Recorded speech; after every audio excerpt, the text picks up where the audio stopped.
This song is about Robert Plant's pity for groupies that are underage.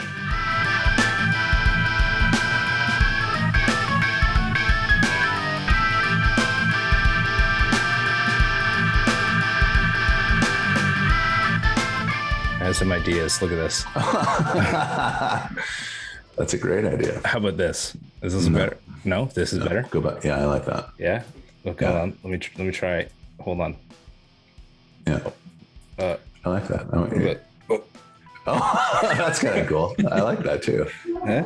I like it. Huh? Should I find the? Is that Fleeter in the background? Fleeter? That's my dog barking. Nice. Fleeter. That guy drives me nuts, man. I don't blame you. He actually heard me laughing, and that's why he's barking. Okay, so let's ignore him and focus on this. Is actually pretty cool.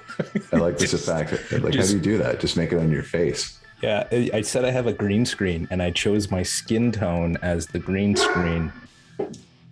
That's unbelievable. Yeah. Okay. I like that. So today, you're like an android. This episode is brought to you by the letter R.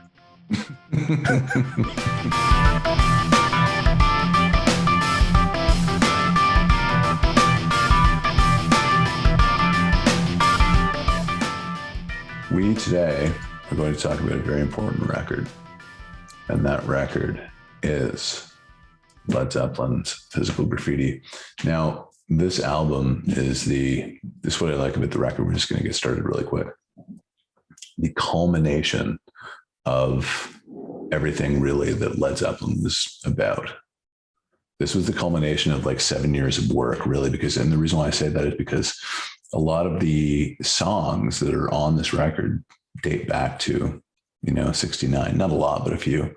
The Rover, Branayor, stuff like that, right? Written during, Led Zeppelin 2-3 times.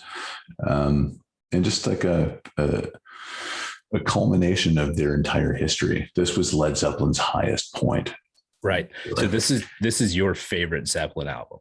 Yes, it is. Yeah. By far. Talk to me about it. Talk to me about what makes it your favorite Zeppelin album. I just love to start there if we may. Well, for that reason, but I just think that they started in 68, 69. And so this came out in 75. So when they wrote, and they've been going along, and I love when bands do this, right? Like pull songs out from their past. It's kind of funny to hear, stories about bands saying, well, we didn't think that this song was good enough, so we kind of held it back, and then we revisited it and brought it, forward to this record, like Hang 'em High from Van Halen, for example. Right. It was like from their club days. House of Pain, same thing, showed up on 1984, like 10 years later almost, right? For whatever reason. But this was the culmination, Physical Graffiti was, of 7 years of amazing work. And in previous episodes, I'd said that there wasn't an ascension, like Led Zeppelin, was powerful all the way through. Yeah. But this was like the ultimate showing of their power, really. There's folk, there's rock, there's blues, there's orchestral, there's nothing is missing from this record. There's funk. There is, right? Yeah. And the cool thing is that they had written, I think they wrote Headley Grange again. They wrote 8 songs for the record, and they found themselves, because they loved all 8 songs, they found themselves with 3 album sides. And that was the big thing back then, right? So they said, why don't we just put out a double album, and we'll bring stuff in from previous, recording sessions, like from Houses of the Holy. They had, Houses of the Holy. I was going to say, let me guess, Houses of the Holy. But they didn't put that on the Houses of the Holy record because they thought that it sounded too similar to Dancing Days. And they thought Dancing Days was better. So they shelved Houses of the Holy. So, wow, which is weird. Yeah. Strange. So what they did was they just went back through their kind of vault of shelved songs and said, okay, this is cool now. This is cool now. The Rover, Black Country Woman, Branayor. It just made for this very cool collective. Yeah. So you feel like you just get everything from Led Zeppelin with this. Everything is here. Down by the Seaside, Kashmir. Yeah. I'm just being the guy here. I'm just being that guy. But like, I mean, it's like an hour and 20 minutes. I'm being the guy that's going to be like, well, they made a double album. You know, it's like Exile. Of course, it's going to have everything. You know, it's like it's everything that they're really good at, and I agree. But like, if anybody makes a double album that decides to put that amount of time into it, you know, but you know, I get it. It still has to be good music. But this was just like the ultimate culmination of all of those things, because they pulled from the past, but they also kind of wrote new songs. Yeah. That's my point. Yeah. And then if history, we have the luxury of seeing what they did after this. They kind of dipped a little bit. Their next record, Presence, was pretty weak. Okay. I did not gone ahead from this one. I needed to take all the time I could to listen to this album because of how long it was. Yeah, there's 15. It is long, and there's 15 songs on it, right? Yeah, so there was a lot. So I didn't go beyond this. So I really tried to take this one in. Didn't have a whole lot of time for extra research either. But I did happen to check out an interview with Jimmy Page from, I don't know, it must have been from like 2011 or something, or 13, and talking about when they released the Physical Graffiti Deluxe Edition. And boy, was he's hot on these songs. He loves his music, you know, and I don't know if that was who he was, but he really was. He's really proud of the music they made and what they put out on this album. In a good way or a bad way? Well, no, it's good. I've not seen this. It was kind of like he knew. It was like, it was. You know, he's earned the right to arrogance, I guess. But I agree with that. Yeah, I do agree with that. And you know, like someone like Rick Emmett will say, like, it's good that artists have that cockiness. He said, I have it. I mean, not ridiculously, but someone like John Lennon had it. McCartney had it. You know, it's good to have that. Yeah, because that makes you, you know, a good musician, and you know, there's good output there. Yeah, totally. So do you want my take? Do we get into the songs? No, I was just going to ask that. I thought that's where you were going. I want to hear, this is really about your perspective. It is. So let's hear your perspective, and then we'll go through the tunes. I know. I just don't want people to go home early. You know, I want people to stick around and hear the episode, you know, and hear us talk about it. So sometimes it's like, should I talk about how I feel about it first? Because then they're like, okay, we've heard what he feels and let's move on. No, we have to go through the songs. We got to go through the songs. We'll go through them. This is a good album. Oh, it's just a good album. It's a good album. There's songs on here that I really like. Wow. But I don't know, man. I wasn't like so blown away by it. Really? Like I wasn't like, I don't know. I didn't know what I was. So can I ask you a question before we continue? Yeah. So we've gone through 1, 2, 3, 4 Houses of the Holy, and now this one. Yeah. Is your perspective and is your opinion of Physical Graffiti impacted in any way by the 5 previous records that you've heard by Led Zeppelin? I mean, I think it has to be. I think it has to be. You know, I feel like I'm not disappointed. It's like you say, it's like they hit this slipstream, right? Where they're really good for a really long time. They made a lot of really good music. And maybe that's part of it. Maybe the part of it is that I didn't have that opportunity to wait 2.5 years for another Led Zeppelin album to see what they would come out with, you know, from 73 to 75. Right. It could be that I'm just not appreciating the music like I should be. No. Don't discount yourself. This is like, don't do that. Like, please don't be led by what No. My impressions of this stuff. No, but it's not just you, right? A lot of people love this album. This is a big record from Led Zeppelin. This is highly regarded as and touted as their best album. It is. And, you know, and I guess I could say it's because they have everything on this album. They really do. Like there are songs that I really enjoy. I could listen to it, but I'm not excited to put it on. I'm excited for some songs. I'll tell you what, I'm more excited for record 2, side A, than I am or actually record 2, side A and B. So I'm more excited for those songs than I am for songs on. That's fine. So Zeppelin 2 is your favorite of the Zeppelin records that you've listened to. 3. Zeppelin 3. Oh, okay. Zeppelin really? 3, yes. Yeah, the one with that's sort of their folk rock. Acoustic. Yeah, that's a favorite of mine too. I think that's my second favorite, actually. Yeah. That one and Houses. So I would say it's 3, Houses, Physical Graffiti, 4, 1, 2. I'd say 2 is my least favorite. Okay. And why is that? Just nothing stands out to me too much. It's good. Again, all really good stuff. Like I love when, I don't know, it's not really their tune, but Lemon Song came on the other day. Yeah. Played it, and enjoyed it. Right. Mm-hmm. That's the thing, right? I mean, when you go through these songs, it's, again, really well put together, great instrumentals, great compositions. Page is just incredible on the guitar, which everybody knows, but now I really know.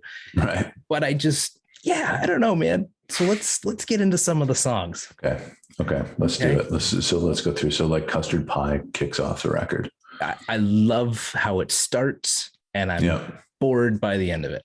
So that's a millennial thing. Is it? Is it a millennial thing? I was watching back. So one of our episodes where you were talking about it was Deep Purple. Yeah. And I watched that one today.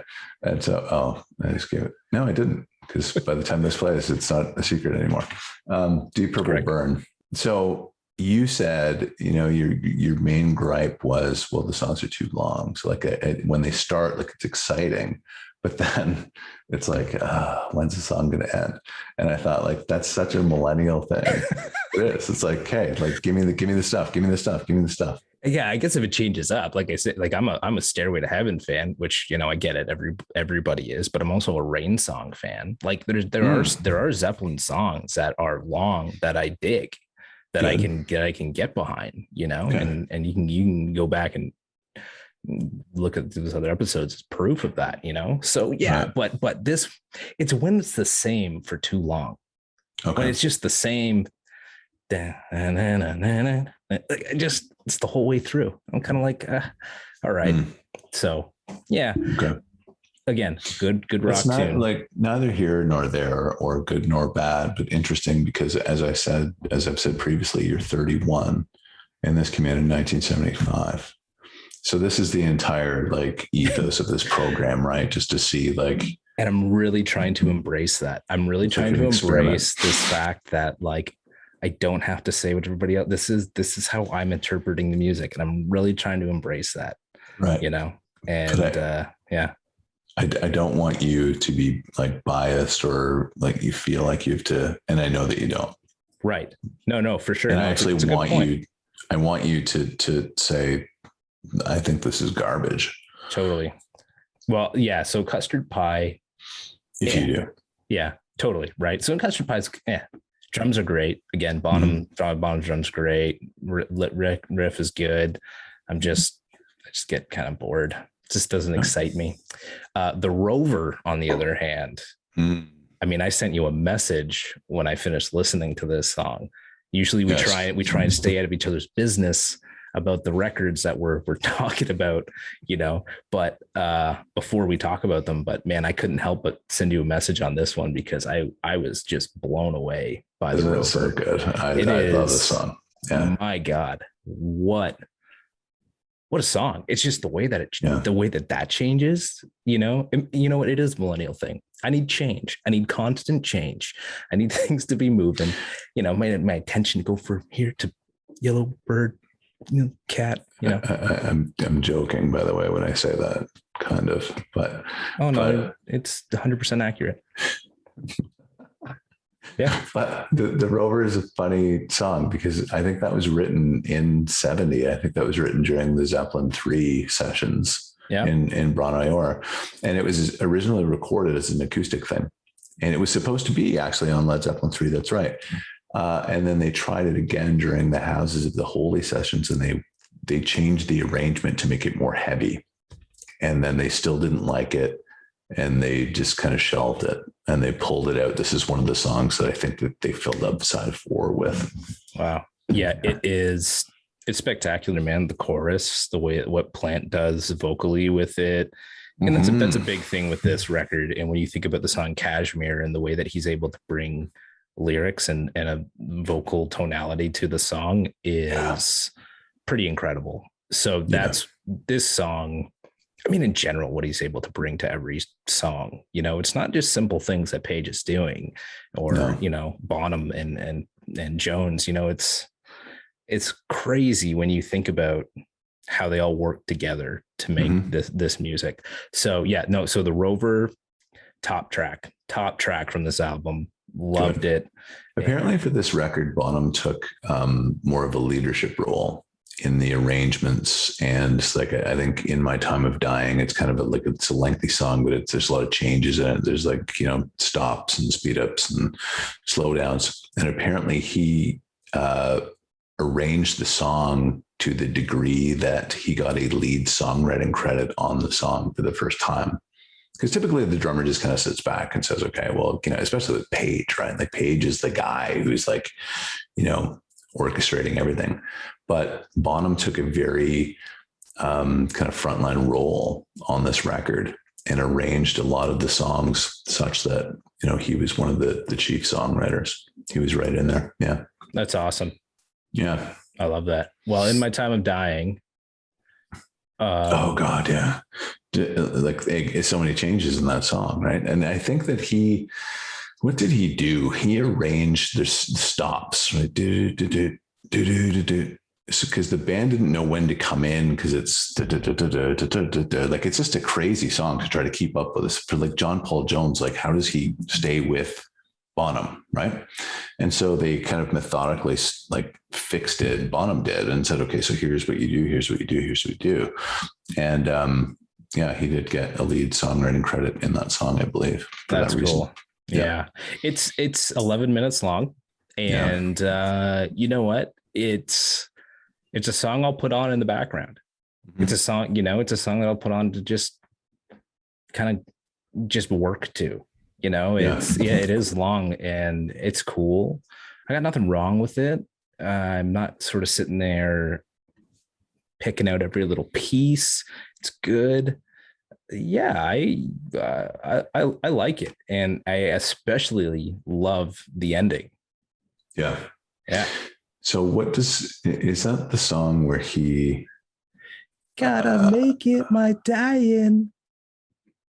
And he coughs. That's right. Bonham coughs, and then the band starts laughing, and then Plant says cough. Yeah, that's right. Yeah, and then they're like, and then somebody yells in the background, "That's gonna be the take, isn't it?" That's Bonham who says that, because I think that was like it was the 4th or 5th take or whatever. Got it. That's got to be the take, hasn't it? That's what he says. Yeah, and then, like it's great, man. It is really a fun song, and that ending just makes it all worthwhile. And obviously Page on the slide is incredible. See, again, that's why this is my favorite Zeppelin record, is because like all of that stuff is represented. It's a very holistic record in that sense, right? Because the arrangements and the musicianship and the instrumentation is very sophisticated and masterclass, really, right? However, they do stuff like that, reminding the fans that they're working class and they're blue collar. Yeah. Right? Bonham was a very blue collar guy, you know, and you know, there isn't snobbery or rigidity involved in this record, which is weird because you listen to songs like Kashmir and there's a lot of sophistication in terms of the orchestration in some of these songs, but they wanted to make sure, you know, that was not kind of a reflection on the fact that they were musical snobs. And that's why they left that in, apparently. And all those, like Black Country Woman's got a thing like that at the beginning too. There's a flame. There's a plane flying overhead. And I love that. Yeah. The plane go by. Yeah, totally. Yes. And they were going to just drop that track, and Plant said, "No, leave it. Yeah." You can hear him say at the beginning, "No, leave it. Yeah." Yeah. And then they start. They're outside. Well, I think that might be part of my gripe with the album, Brent, is the fact that they they stuffed so much onto it. You know, it's not just like 10 songs of, I don't know, you know, you kind of get that point a little bit where it's like they have so much to work with. They can do so much. Make an album this great with 10 songs. That's what I want you to do. Well, I said that about Exile too. Like, I wish that Exile was 2 records, and this, for some reason, I don't really care that this is not 2 records, but it could easily be 2 records, 2 releases, right? But I don't know why. No. I feel very close to this record for some reason. I don't know why that is, but I do. I know. Yeah. I saw you were about to cry when I said it wasn't my favorite. So no, I'm just holding back the tears there. Houses of the Holy. Yeah. Great tune. Yes. Great. And again, it was like left off. Houses of the Holy record because it resembled Dancing Days apparently too much, which is kind of strange to me. You can hear it, but not to, sure. And I guess maybe because they're so close to it, it did for them. It's interesting. I would have switched it. I would have put Dancing Days on this album, but Houses of the Holy on that album. I would have switched them. If it was me, if I were Jimmy Page, if I was in Led Zeppelin. I kind of feel like Dancing Days is a better song. Oh, do you? Yeah. I don't think so. But really? But that's just like Viva la democracy. Your opinion, man. Yeah, no, exactly. I think, Dance Days is fun. It does this like goes down to like a minor or something key. It's like a staccato riff. And it stops. That's the thing. It doesn't really do it for me. Houses of the Holy is full on pop rock. And I supremely enjoy this song because of that. Trampled Underfoot. Oh, the old car parts for metaphors as sexual devices kind of thing, right? the double entendre. No, really, I feel like, think about that. It's like, Rev All Night, the gas thing, like your showroom doors, open your showroom doors. Like, it's all about like, the double entendre, like cars equals sex kind of thing. See, that's great, man. I didn't pick up on that. I'm a millennial. Oh no. So I didn't really pick up on it. I was just talking about love. I'm just grooving. Maybe I can pump your gas. You not hear that?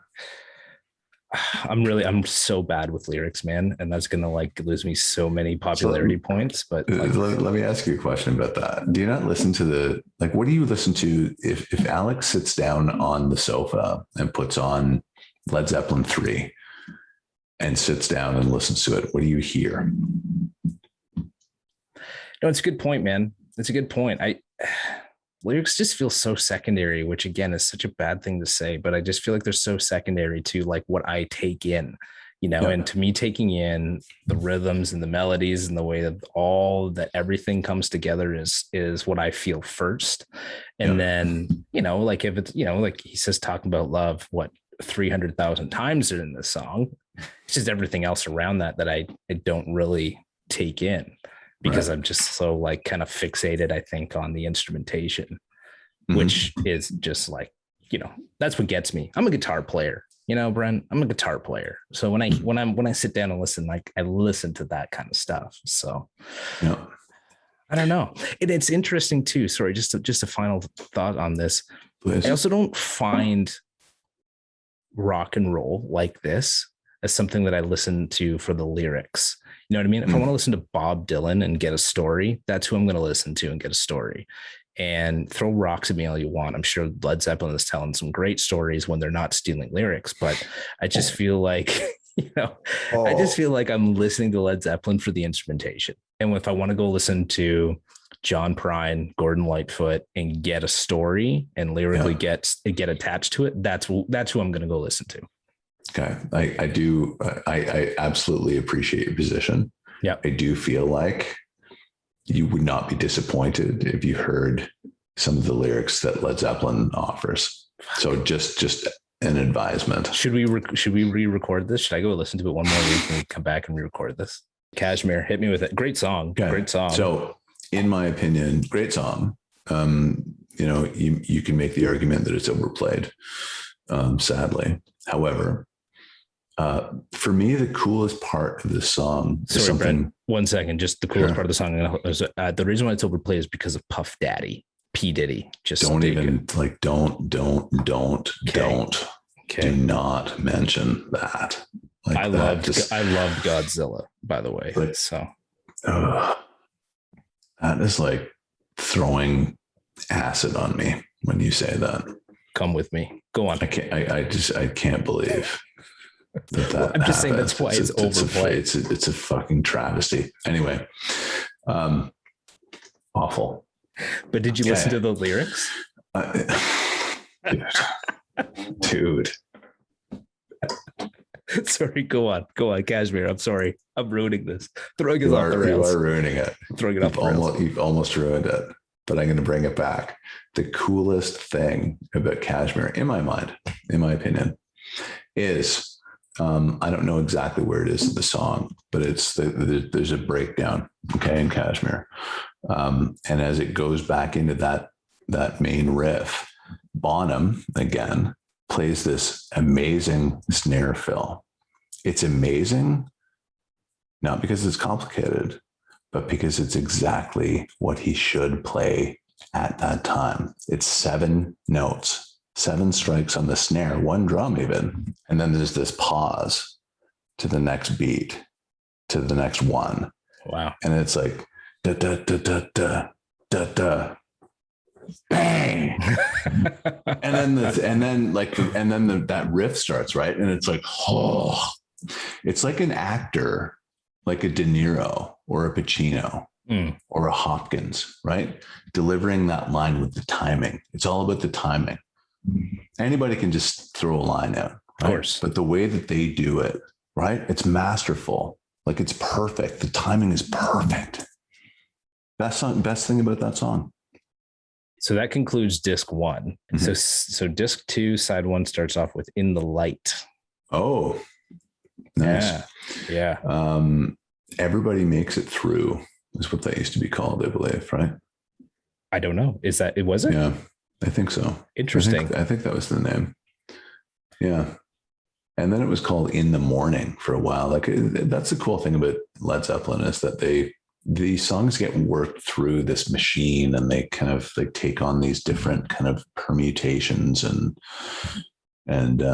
titles and arrangements. And they start out as something and then they kind of work through the machine and they end up as something maybe completely different. Yeah. The song has a lot of different pieces to it as well. Starts off very prog, very, and then gets very weird and then gets into rock and then gets into some like acoustic like pop, like it's they go all over the place with this tune, which is very great cool. Song. Yeah.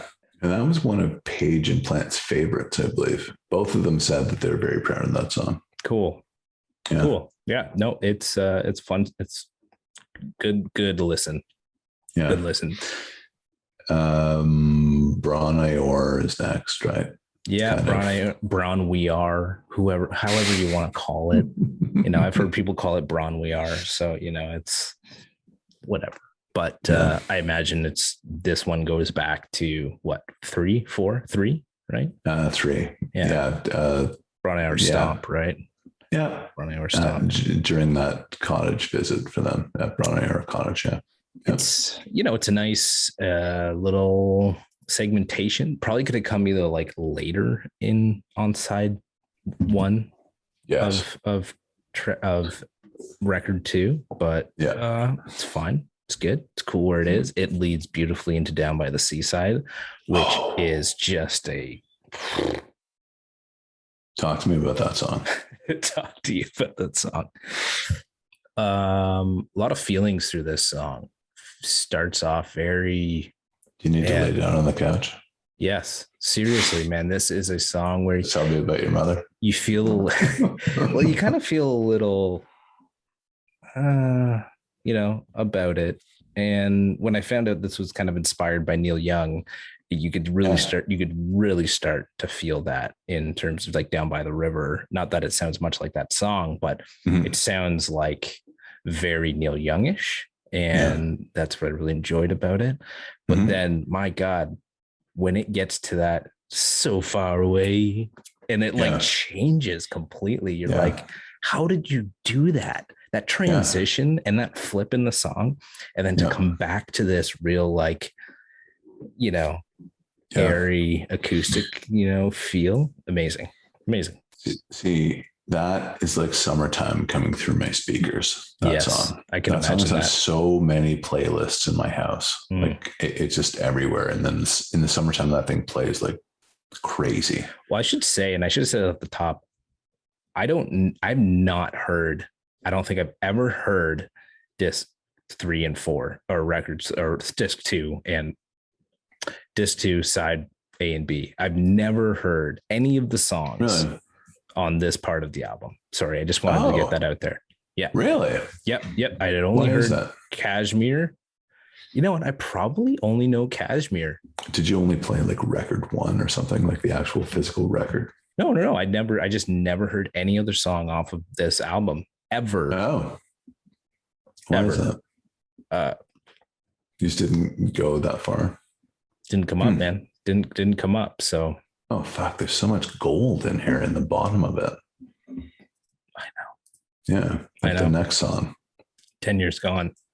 So good. So this is like a special song. You know, I always talk about light and shade. And when composers do this, it's really cool. And and Page does this really well here.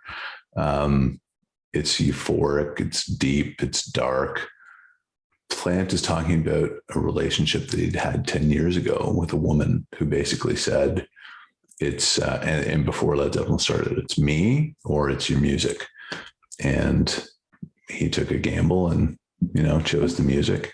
And that's him looking back on that relationship and saying, there's been 10 years between, you know, now and then. And I think I did the right thing. Wow. Wow.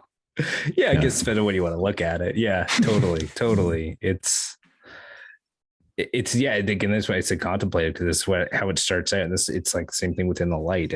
And you know, even the riffs and Down by the Seaside, there's something very contemplative about some of the things that these guys are playing that gives you a chance to really think before Plant comes in.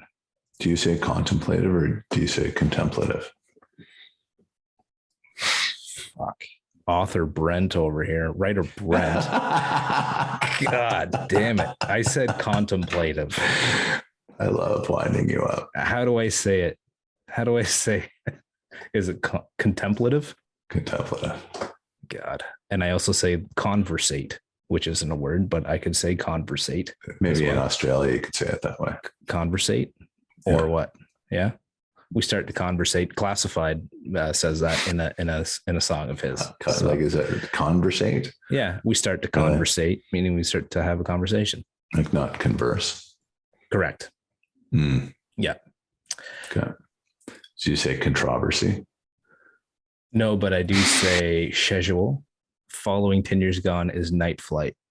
Love that tune. Brilliant tune. Brilliant tune. Yeah. Oh, you like it too. Good. Oh yeah. Great tune. It's, again, the pop rock. It's awesome. It's like, it's just good stuff, man. This is good stuff. Just a feel good song. The Wonton song. I don't know. It's kinda, So Rage Against the Machine used this riff, this style of riff in their song Viet Now. Oh, really? Yeah. So that's what I immediately thought of when I heard it. Yeah.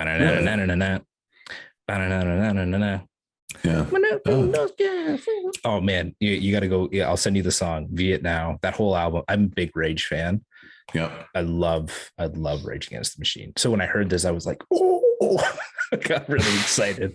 And then Plant started singing, and I felt like it was like cheap rock and roll. I actually wasn't like super sold on the feel. Yeah, it's just kind of a yeah.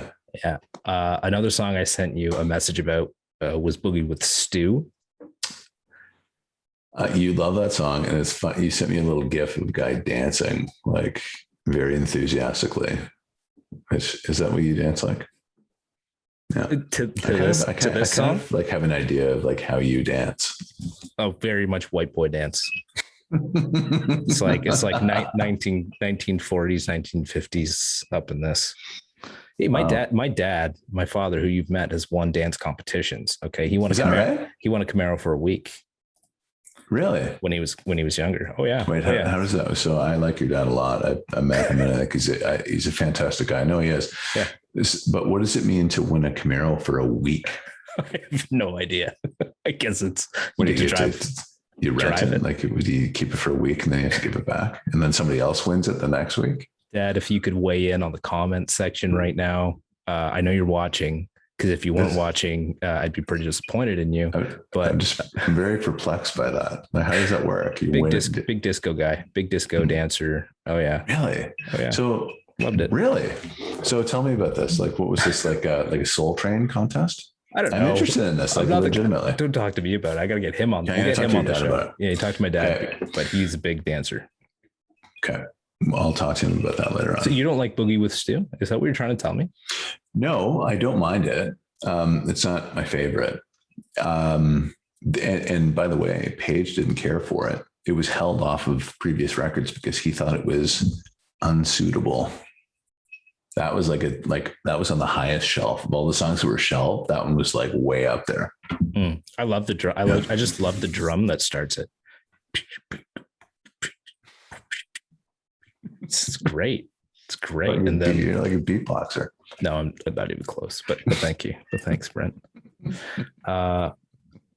Black Country Woman. One of my favorites. It is, eh? Yeah. Yeah. Simple. Yeah. Love. The big drums. You play the guitar. Can you play this on the guitar? Mm-hmm. Nice. But the guitar is the song's all about the drums. Really, Bonham, that big beat, when that comes in, it just takes the song to a new level. Do you know what I mean? Totally. I mean, same with Boogie with Stu.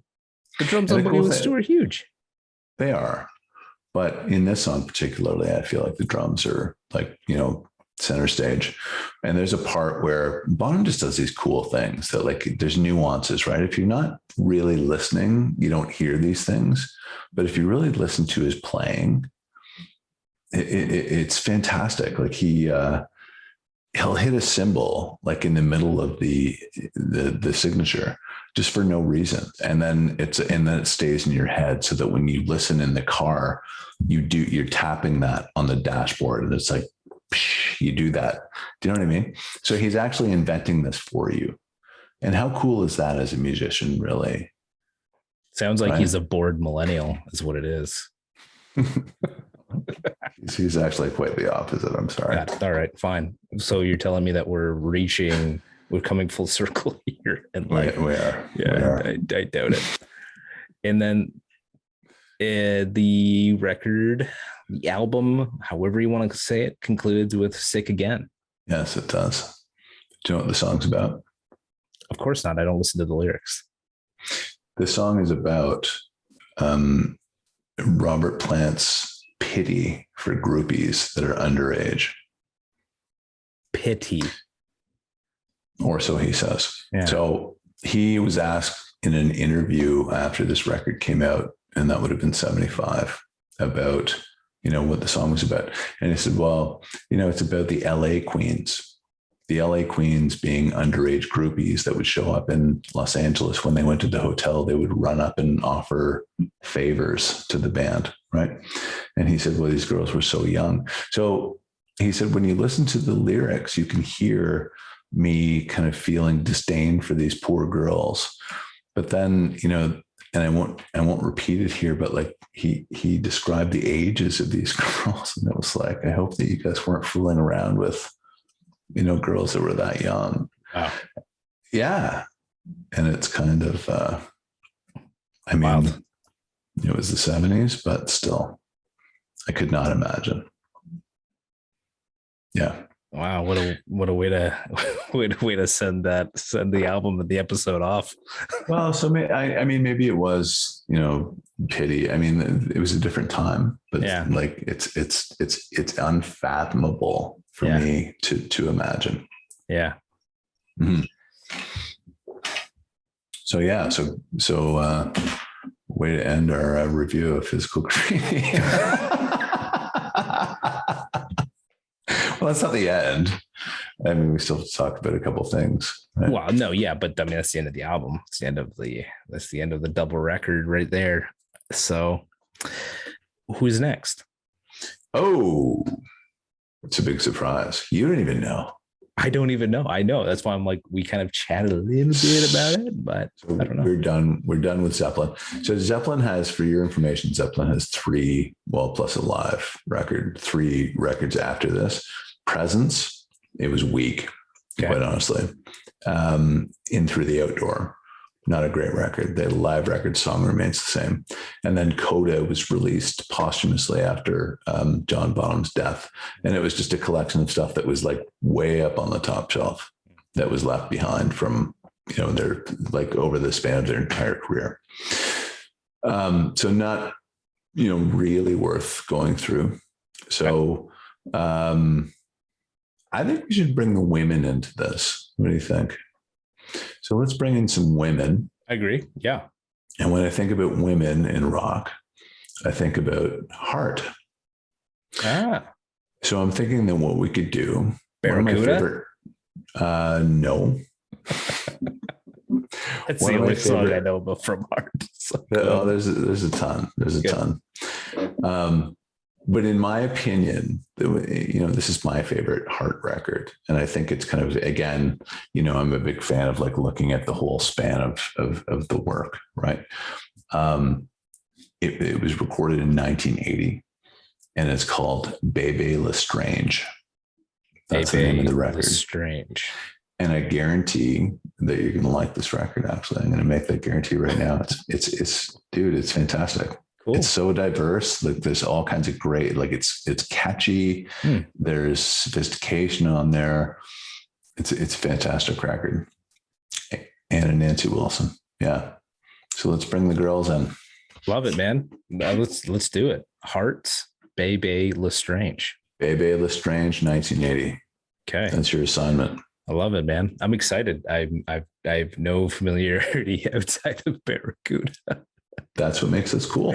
Yeah, totally. Right? I love it. I love it. I'm excited. Yeah. Just like I was excited with Deep Purple. So hopefully this has a different outcome. And according to you, I think it might. It will.